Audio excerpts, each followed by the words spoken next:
लाखत. मुंगी उडाली आकाशी, तिने गिळले सूर्याशी. थोर नवलाव झाला, वांजे पुत्र प्रसवला. असं संत त्यांच्या अभंगात म्हणतात. याचा अर्थच असा की संत आपल्याला त्यांच्या परीनं सतत सांगण्याचा प्रयत्न करत असतात. समाजानं कोणत्याही अंधश्रद्धांना किंवा दांभिकपणाला खतपाणी घालू नये. आपले प्रयत्न हेच आपल्या प्रगतीचं कारण आपण बनवू शकतो. संत नेहमीच असं सांगतात की ज्याला आपल्या हिताची चिंता असते त्याचे मायबाप धन्य आहेत. अशा लोकांविषयी परमेश्वराला सुद्धा प्रेम वाटत असतं. श्रोते हो, अशाच समाजासाठी प्रबोधन करण्याचा प्रयत्न आपल्या लिखाणातून, व्याख्यानातून करणाऱ्या रामेश्वर तिरमुखे यांच्या साहित्य प्रवासाबद्दल आज आपण जाणून घेणार आहोत. रामेश्वर तिरमुखे यांनी कविता, कथा या माध्यमातून लिखाणाची सुरुवात केली.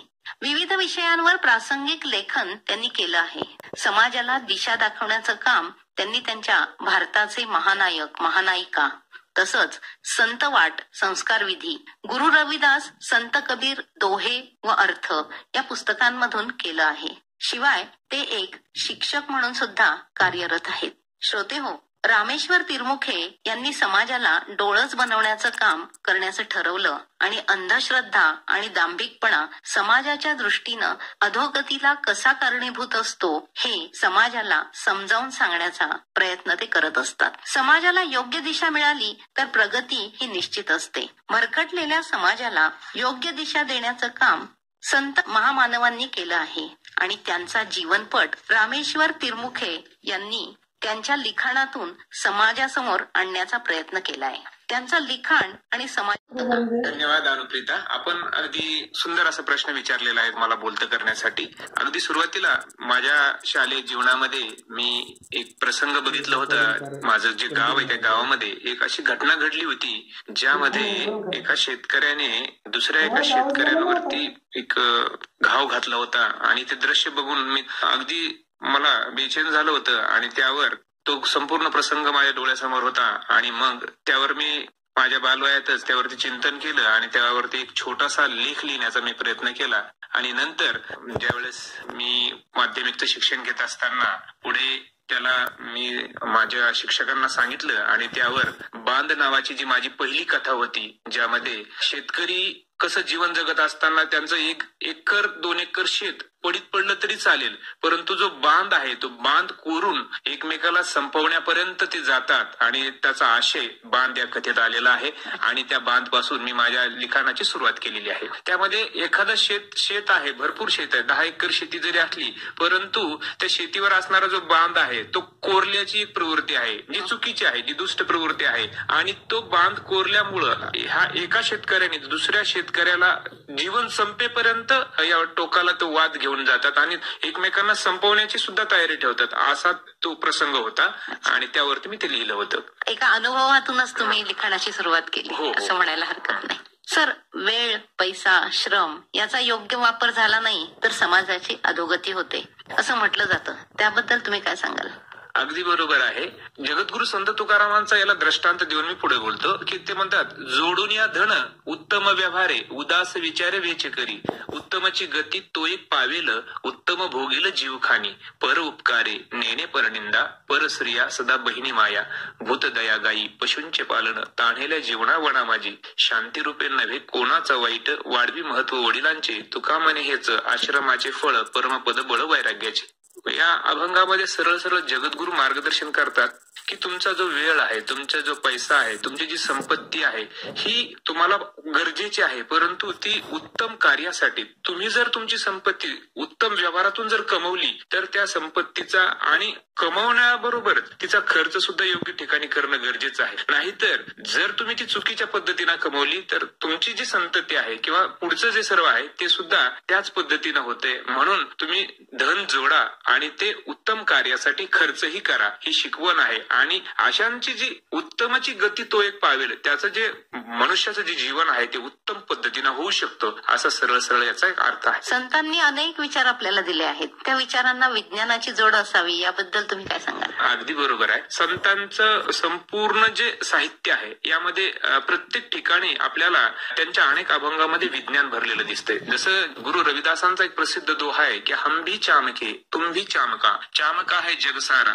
चाम बिना कोण बना, पूछे रविदास संसारा. आता ह्या दोह्याचा अर्थ आहे की प्रत्येक मनुष्य हा हाड, मांस आणि रक्त यापासून बनलेला आहे आणि म्हणून त्यामध्ये जो भेदाभेद केला जातोय तो पूर्णपणे चुकीचा आहे. म्हणजे हा विज्ञानाचा सिद्धांत आहे की व्यक्ती किंवा जीव निर्मिती जी होते त्याला हाड, मांस आणि रक्त लागतंय, त्याच्याशिवाय त्याची निर्मिती होत नाही आणि म्हणून जे नंतर जे भेदाभेद केले जाते ते पूर्णपणे चुकीचे आहे. याला आपल्याला आणखीन जगद्गुरु तुकाराम महाराजांची पण जोड देता येईल की भेदाभेद भ्रम अमंगळ, म्हणजे जे भेदाभेद केले जाते ते पूर्णपणे चुकीचं आहे. मी भारताचे महानायक महानायिका हे जे पुस्तक लिहिलंय यामध्ये ज्या संतांचं खूप चांगलं कार्य आहे त्या संत आणि आमचे जे महापुरुष आहेत, शिवाजी महाराज, छत्रपती शाहू महाराज, डॉक्टर बाबासाहेब आंबेडकर, महात्मा फुले, मान्यवर कांशीरामजी, अण्णाभाऊ साठे आणि ज्या आमच्या महानायिका आहेत म्हणजे जिजाऊ, सावित्री, अहिल्या, रमाई आणि झलकारीबाई, ज्या आपल्याकडे जास्त परिचित नाहीयेत, यांचं साहित्य म्हणजे एकीकडे संतांचं साहित्य आणि ह्या महापुरुषांचं साहित्य हे एक आहे. त्यांनी त्यांचाच वसा पुढे नेलेला असं या मला भारताच्या महानायक महानायिकामध्ये मी मांडलेलं आहे. सर, समाजामध्ये अनेक चालीरीतींना माणूस सतत घेऊन जगत असतो. त्या चालीरीतींमुळे काही वेळा अतिशय अवघड परिस्थितीला तोंड द्यावं लागतं. या संदर्भात तुम्ही लिखाण केलंय, त्याबद्दल काय सांगाल? अगदी बरोबर आहे. मी समाजात मानवी समाजाची प्रगती होत असताना ज्या जुन्या चालीरीती आहेत, जसा जसा मानव प्रगत होतो त्याने त्या ज्या इष्ट चालीरीती आहेत त्या ठेवायला पाहिजेत आणि ज्या अनिष्ट आहेत, ज्या चुकीच्या आहेत त्या टाकून देणं फार गरजेचं आहे. कारण आज मी अनुप्रिता तुम्हाला सांगेल की काही दिवसापूर्वी जर 10 वर्षापूर्वी जर आपण पाठीमागे गेलो तर तुम्हाला मला फोन लावायचा असेल तर एक कॉइन बॉक्स होता ज्यामध्ये 1 रुपया टाकायचा आणि आपण 60 सेकंद बोलायचो. परंतु आज ते राहिलेत का? नाही. आज जर मी जर तसं ठेवलं किंवा तुम्ही जर ठेवलं तर लोक आपल्याला वेड्यात काढतील. म्हणजे हे मी एक छोटं उदाहरण सांगतोय. चालावं लागतं. म्हणजे काळाबरोबर आपल्याला अपडेट व्हावं लागतं. आपण स्मार्टफोन सगळे वापरतो, त्यामध्ये असणारे जे ऍप्लिकेशन आहेत त्यांना पण आपल्याला विशिष्ट काळानंतर अपडेट करावं लागतं. जर ते अपडेट केले नाही तर तो हँग होतो. म्हणून आम्हाला ज्या अनेक चालीरीती आहेत त्या बंद केल्या पाहिजेत, त्या सोडल्या पाहिजेत. मी याला एक सोपी एक चालीरीती सांगतो तुम्हाला आणि पुढे जाऊया की जगद्गुरु संत तुकारामांनी सांगितलंय की जे 10वं आहे किंवा जे 13वं आहे यावरती जे चालू आहे ते फार थोतांड आहे. जगद्गुरुचा त्याला प्रासंगिक अभंग आहे ज्याला मी संत कबीराचा जोडेल त्या अगोदर. माटी का एक नाग बना के पूजे लोग लुगाया, जिंदा नाग जब घर में निकला ले काठी धमकाया, जिंदा बाप कोई ना पूजे मरे बाद पुजवाया, मुठ्ठी भर चावल लेके कव्वे को बाप बनाया. आता ह्या कबीरांचा दोहा आपल्या सर्वांना ऐकायला खूप गोड वाटतोय, परंतु जर त्याचा अर्थ समजून घेतलं तर सहजपणे लक्षात येईल. संत कबीर या ठिकाणी सांगतात की मातीचं चित्र काढायचंय आणि त्याचा नाग बनवायचा आणि त्याची पूजा करायची, जे आम्ही नागपंचमीला वगैरे करतोय. त्याला दूध ठेवायचं आहे, म्हणजे चित्रातल्या वस्तूला आम्ही एकीकडे त्याची पूजा करायची, दूध ठेवायचे आणि घरात जर खरोखर साप निघलं तर आपण त्याची पूजा करतोय का? त्याला मारायचा प्रयत्न करतो. ले काठी धमकाया. बरोबर. आणि म्हणजे कबीरांना या पुढे सांगायचं की जे घरात जे जिवंत आई वडील आहेत त्यांची पूजा कोणी करत नाहीयेत. अगदी. म्हणजे तर त्यांचं 10वं 13वं त्याला पंक्ती दिल्या जातात, परंतु ते घरात असताना त्यांची अपेक्षा असते की वर्षात त्यांना 2 ड्रेस, वर्षभरामध्ये 2 वेळ जेवण आणि आजारी पडल्यावर औषध, एवढीच माफक अपेक्षा असते आई वडिलांची, परंतु तसं होत नाहीये. म्हणून संत कबीर असतील, संत तुकाराम असतील, त्यांनी जो धार्मिकपणा आहे किंवा ज्या जुन्या चालीरीती आहेत त्या टाकून द्यायला सांगितल्यात. आणि जसं तुम्हाला कॉइन बॉक्सचं उदाहरण सांगितलं, आज काळ प्रचंड प्रगतीने पुढे गेलेला आहे, विज्ञानाने फार झपाट्याने प्रगती केली आहे. संत साहित्य आणि महापुरुष यांच्या कार्याबद्दल तुमचे विचार आपण आपल्या श्रोत्यांना सांगा. मी परत जगद्गुरु तुकारामांच्या अभंगापासूनच सुरुवात करीन. धर्माचे पालन करणे पाखंड खंडन हेच आम्हा करणे काम. म्हणजे हे धर्माचं पालन करत असताना जे पाखंड आहे, जे चुकीचं आहे त्याला बाजूला काढा. आणि हे काम जगद्गुरु तुकाराम महाराजांनी केलं आणि पुढे हे जे अभंग आहेत यालाच महात्मा फुलेंनी अखंडामध्ये हे केलेलं आहे. महात्मा फुलेंचे जे सर्व अखंड आहेत ते गाथेवरतीच आहेत. आणि जगद्गुरु तुकारामांना पण संत नामदेवांचं मार्गदर्शन होतं. तुकाराम स्पष्टपणे उल्लेख करतात की नामदेवे केले स्वप्नामाई जागे, सवे पांडुरंगे येऊन या, सांगितले काम करावे कवित्व, वावघे निमित्त बोलू नये. म्हणजे संत नामदेवांनी ही जी वारकरी विचारधारेची पताका आहे भारतभर नेत असताना त्यांचं मार्गदर्शन म्हणजे त्यांचा विचार तुकारामांना पटला आणि त्यांनी तो पुढे स्वीकारला की ज्याला सत्याला सत्य जाणा आणि असत्याला असत्य जाणा, आणि तो विचार त्यांनी तसा तो पुढे नेलेला आहे. इथं संतांची परंपरा आहे आणि संतांच्या परंपरेबरोबरच म्हणजे डॉक्टर बाबासाहेब आंबेडकरांनी त्यांचं मूकनायक असेल किंवा बहिष्कृत भारत असेल त्यांच्या ह्या वृत्तपत्रावरती संत तुकारामांचा किंवा ज्ञानेश्वर महाराजांचा अभंग किंवा ओवी ही वापरलेली ही आपल्या सर्वांना माहित आहे.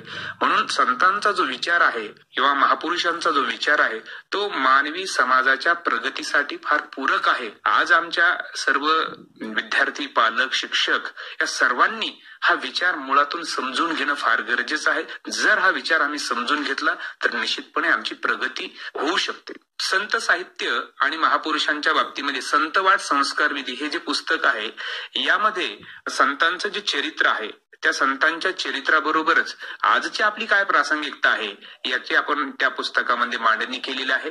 यामध्ये जसं मानवी जीवन जगण्याला जसं काल परत्वे जसे आपण प्रगती करत जातो तसं काही गोष्टी आजही संत साहित्यातल्या आपल्याला प्रासंगिक आहेत. त्या प्रासंगिक गोष्टीमध्ये बऱ्याच वेळेस आपल्याला अनेक म्हणजे अभंग असतील किंवा ओव्या असतील या मुखदगत आहेत परंतु कृतीत येत नाहीत आणि म्हणून त्या कृतीत आणण्यासाठी आपण तो विचार मुळातून समजून घेणं अत्यंत गरजेचं आहे. म्हणून संतांनी गाथेत पुन्हा सांगितलं होतं की ऐसे कैसे झाले भोंदू, कर्म करुणी म्हणती साधू, अंगा लावून या राख, डोळे झाकून करते पाप, दाऊनी वैराग्याची काळा, भोगी विषयाचा सोहळा. तुका म्हणे सांगू किती जळो तयांची संगती. म्हणजे जे भोंदू साधू आहेत त्या भोंदू साधूवरती जगद्गुरु तुकाराम महाराज असतील, संत नामदेव असतील या सर्वांनी प्रखर टीका केलेली आहे. संतांनी हा विचार पुढे नेत असताना म्हणजे गुरु रविदासांना त्या काळामध्ये एक मार्गदर्शक होते ते आणि अनेक जे राजे आहेत त्यांचे अनुयायी होते. त्यांचा एक बेसिक विचार होता की ऐसा चाहू राज जहा मिले सबन को अन्न, छोटा बडा सब संबसे, रविदास रहे प्रसन्न. या ओवीचा किंवा या साखीचा अर्थ बंधूंनो सरळ सरळ असा आहे की मी अशी राज्य व्यवस्था अशी समाज व्यवस्था अपेक्षितोय की ज्या व्यवस्थेमध्ये सर्वजण अन्न, वस्त्र, निवारा, आरोग्य आणि शिक्षण ह्या ज्या मूलभूत सुविधा त्यांना प्राप्त होतील आणि छोटा बडा हा कोणताही भेद राहणार नाही अशी व्यवस्था निर्माण व्हावी ही अपेक्षा त्यांनी त्यांच्या साहित्यामधून केलेली आहे. सर, संत कबीर आणि गुरु रविदास यांच्या कार्याबद्दल काय सांगाल? संत रविदास आणि संत कबीर हे दोघही समकालीन संत होते. दोघांनीही भारतभर फिरून हा जो संतांचा वारकरी विचारधारा आहे ती विचारधारा प्रसार करण्याचं काम केलेलं आहे. गुरु रविदासांनी जी त्या काळामध्ये असणारी जी जाती व्यवस्था आहे किंवा धर्म व्यवस्था आहे यावरती आसूड ओढलेली आहेत. त्यांनी जातीच्या संदर्भातला अतिशय त्यांचा प्रसिद्ध असा दोहा आहे की जात जात में जात है जो केलन के पात. म्हणजे जात ही माणसाला इतकी चिकटलेली असते की त्याने एक केळीच्या पानाचं उदाहरण दिलेलं आहे. त्या केळीच्या पानाचं जर आपण प्रत्येक जर पान काढत गेलो तरी दुसरं पान शिल्लकच राहते आणि म्हणून जात संपवायची असेल आणि ही जात काय करते तर ही जात ही मनुष्यत्वाला खाते. म्हणून जातीवरती प्रहार करत त्यांनी जाती व्यवस्था नष्ट करण्यासाठी त्या काळामध्ये प्रयत्न केलेले आहेत. आणि त्यांच्या ज्या शिष्य आहेत संत मीराबाई हे आपल्याला त्यांचं एक मोठं उदाहरण आपल्याला सहजपणे लक्षात येतंय. संत कबीर यांना तर संपूर्ण भारतभर अनेक साहित्यिकांनी त्यांना मार्गदर्शक म्हणून हे केलेलं आहे. संत कबीरांची जी वाणी आहे ती वाणी विद्रोही वाणी म्हणून ओळखल्या जाते. संत कबीर अगदी प्रखरपणे ज्या चुकीच्या चालीरीती आहेत त्या चुकीच्या चालीरीतीवरती प्रहार करतात आणि त्या सर्व धर्मातल्या करतात आणि त्यांच्या वाणीमध्ये मानवता प्रस्थापित झाली पाहिजे. माणसामध्ये असणारा जो भेद आहे तो भेद नष्ट करून सगळी मानव हे समतेचे पाईक झाले पाहिजेत असा विचार मांडलेला आहे. आणि म्हणून डॉक्टर आंबेडकरांनी त्यांना आपले मार्गदर्शक 3 मार्गदर्शकामध्ये संत कबीरांना मार्गदर्शक मानलेले आहेत. त्यांच्यावर सुद्धा त्यांचे वडील त्यांचे जे दोहे आहेत त्या दोह्यांचं नित्य वाचन, म्हणजे त्यांना कबीरपंथी पण म्हटलं जायचंय, आणि ते वाचन त्यांच्यामध्ये होत गेलं होतं. आणि म्हणून तो वैज्ञानिक जो संस्कार आहे त्याला तीही पार्श्वभूमी असावी असं आपल्याला म्हणता येईल. सर, समाजात व्यसनाधीनता वाढतीये, त्यामुळे आरोग्याच्या समस्या निर्माण होतात. त्याबद्दल तुम्ही अनेक व्याख्यानं दिली आहेत, तर त्याबद्दल तुमचा अनुभव आम्हाला सांगा. अनुप्रिताजी, गावखेड्यामध्ये मी ज्यावेळेस व्याख्यानाच्या निमित्ताने जातो त्यावेळेस अनेक गावामध्ये जे काही तरुण मी जे बघतो 16-17 वर्षाचे तरुण असतात आणि ज्येष्ठ परंतु पण जास्तीत जास्त तरुणांमध्ये व्यसनाधीनतेचं प्रमाण फार वाढलेलं आहे. आणि याला कारण समाजामध्ये पूर्वीच्या काळी किंवा अगोदर पण जी मोठी माणसं आहे ती मोठी माणसं काही चुकीचं घडत असेल तर बोलायची. आज असं काही चुकीचं घडत असताना मोठी माणसं जरा गप्प बसलेली आहेत आणि त्यांनी बोलणं गरजेचं आहे. कारण आपण सहजपणे बघतो की आपल्या बालपणामध्ये की एखादी गोष्ट जर करत असेल, जर चुकीची असेल तर ते आपल्या नात्यातले जरी नसले, शेजारचे जरी असले तर ते टोकायचे, अरे काय करतो, तुझ्या वडिलांना सांगू का? पण आजकाल ही प्रवृत्ती कमी झालेली आहे. मला काय करायचंय ही जी प्रवृत्ती आहे यामुळे पण हे घडते. दुसरी गोष्ट, अनेकदा आई वडील आपली जी मुलं आहेत त्यांना ती स्वतःच्या घरी झोपली पाहिजेत. बऱ्याच वेळेस त्यांना पारावरती जा, मंदिरावरती झोपायला जा, आणि त्या ठिकाणी त्यांचा असणारा जो मित्र परिवार आहे ते तंबाखू पासून सुरुवात करतात. अरे खा, इकडे कोण येतंय, असं वाढत वाढत ज्या आईने त्या बाळाला जन्म दिला आहे त्या आईला मुलगा कसाही घरी येऊ द्या तिच्या सहजपणे लक्षात येतोय. आणि असं चुकीचं वर्तन करून जर तो घरी आला तर त्या आईने त्याला सुरुवातीला त्याला शिक्षा करणं अपेक्षित आहे. तिनं जर त्याचा लाड केला, तिनं जर म्हटले चल ये बाळा, काही हरकत नाही, जेव, आणि ह्या अशा वेळेस वडील सुद्धा मुलावर रागवतात. तर आईला माझी विनंती असेल की ह्या माध्यमातून की आई, तुला जर भविष्यामध्ये तुला चुकीची वागणूक देऊ नये हे अपेक्षित असेल तर तू आज त्याच्याशी रागव, त्याला बोल, त्याला जेवायलाही देऊ नको आणि 2 फटके त्याला दे, परत चुका दाखवून द्या, आणि नवऱ्याला पण सांग की तुम्ही पण त्याची सोय बघा. म्हणजे काय होईल, त्याला लक्षात येईल की चुकीचं वागलं तर आई वडील दोघंही शिक्षा करतात आणि हेच त्याच्यावरती बिंबवल्या जाईल. आणि हे पण फार गरजेचं आहे. संतांनी या संदर्भात पण म्हटलेलं आहे की ओढून या तंबाखू काढील जो धूर, बुडेल ते घर तेने पापे. म्हणजे व्यसन करून जो कोणी येईल त्याचं घर म्हणजे नष्ट होईल, म्हणजे त्याचं दुर्गती होईल हे स्पष्टपणे सांगितलेलं आहे. आणि म्हणून व्यसनाधीनता ही कोणत्याही पातळीची फार चुकीची आहे. मी याला अगदी एका मिनिटामध्ये एक पंचशिलातलं सुद्धा एक उदाहरण जोडेल की तिकडेही म्हणलेलं आहे, सोरा मेरा मज्ज पमाद ठाणा वैरमणी सिक्खापदम समाधी आम्ही. म्हणजे तिथं सुद्धा जी व्यसनाधीनता आहे, जे व्यसन आहे मादक पदार्थाचं सेवन, यावरती म्हणजे विरोध केलेला आहे, टीका केलेला आहे, त्याग करण्याचं आव्हान केलेलं आहे. सर, आज तुम्ही इथे आलात आणि आपल्या साहित्य प्रवासाबद्दल आमच्या श्रोत्यांना सगळी माहिती दिलीत, त्याबद्दल आकाशवाणीच्या वतीनं मी तुमचे आभार मानते. धन्यवाद आपलेही.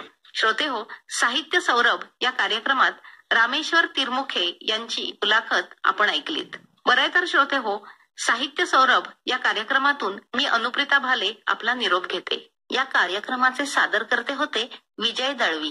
ही आकाशवाणी महाराष्ट्राच्या औरंगाबाद केंद्राची निर्मिती होती.